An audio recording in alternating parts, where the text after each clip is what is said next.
So, one really interesting subject in improvisation and stuff to do with jazz things is the limits of what kind of chords can potentially be used.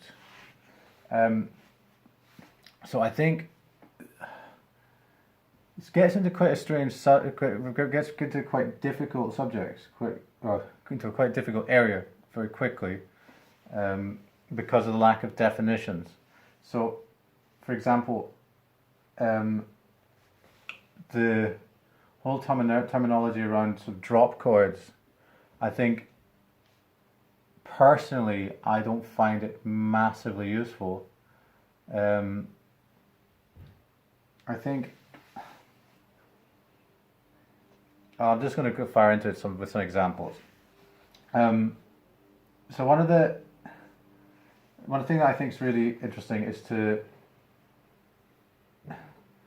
maybe not always reach for the most obvious things. Now, this is obviously not going to be stuff that you would play if you're going to be accompanying a really straight standards situation. So maybe it actually verges more into kind of classical stuff, whatever.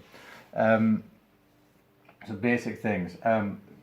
So if let's just say that you have some situation where you're kind of playing in C minor, and you have a melody that starts on an A. The idea that you could maybe, if it was like, you raise so this is kind of the Dorian, so it's E flat, 11, sharp 11.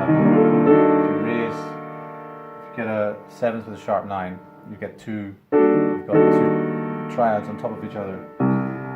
It starts to become more interesting when you have the major 7th of the D chord. So you have a D major 7th, flat. Because then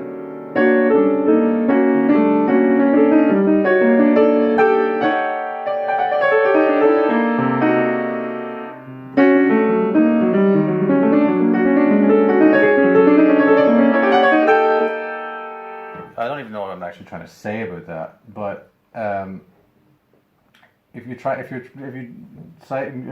doing this in a sort of C minor situation, let's say, and you decide that your next one, let's say in your B flat, is going to be similar thing built B flat over B. Let's say for the last one we'll go for a kind of Phrygian thing. So we have, and let's at the end, let's do an internally resolving chord. See that? We have in the middle, whole tone, 4 notes, internal voice leads to there. C, E flat, F, G, E, is it D, E, F sharp, G?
So that's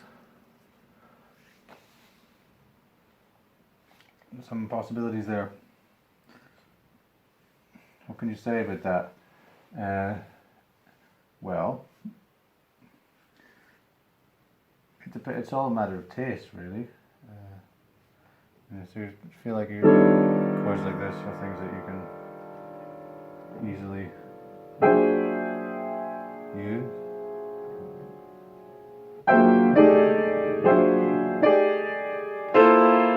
I quite like things like that, like stressing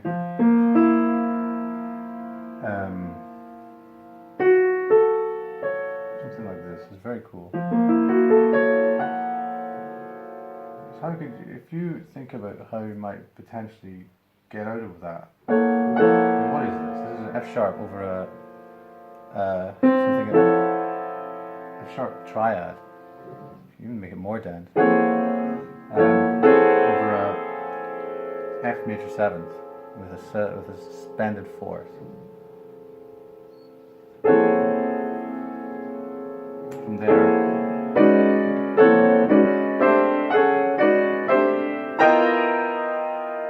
now here, see that's quite typical. But if you put the 13 and the flat 13 in,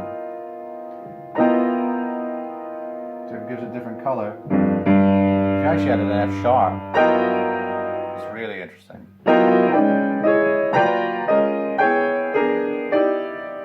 How do you resolve it? Well, I think the interesting voice leading internally, particularly with things that hang. If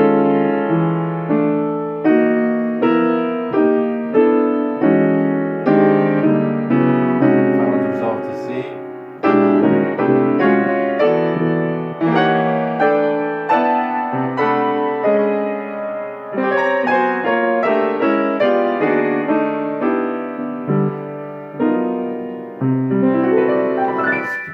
No, I mean, this is all kind of I don't feel like I'm actually explaining anything, to be honest. It's all the outer reaches of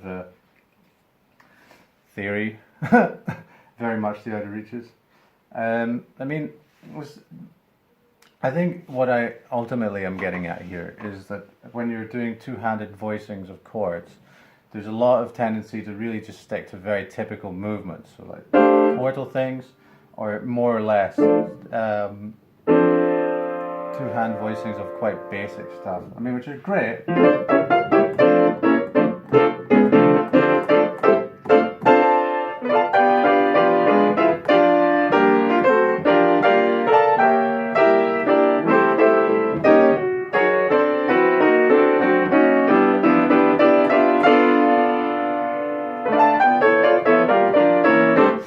But obviously, particularly if you're trying to do solo stuff, there's so many other things you could potentially try to do with it.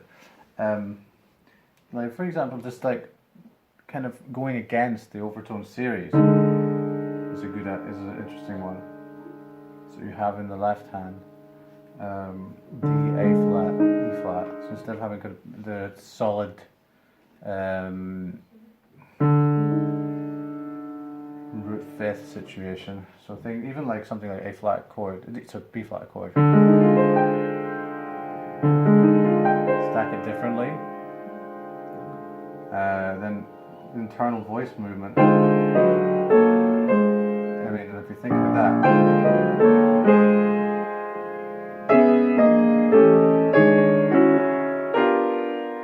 It's crazy.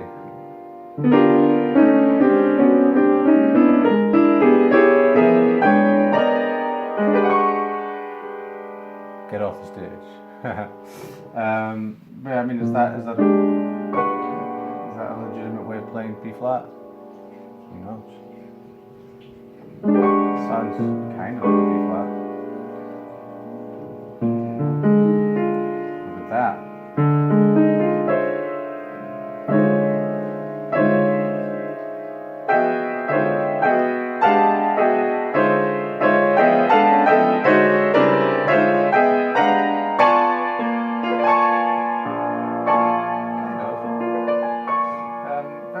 Sound.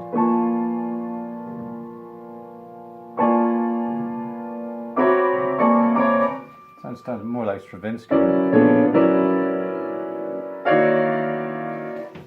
But I don't think these are unusable. I think there's a tendency to very much limit what is used with stuff like that, because of the vocabulary around the cycle of fifths. and the sort of notion that particular dominant chords are kind of more usable. So you have these kind of sort of sounds. I mean, it's still nice. You know, they have these particular things.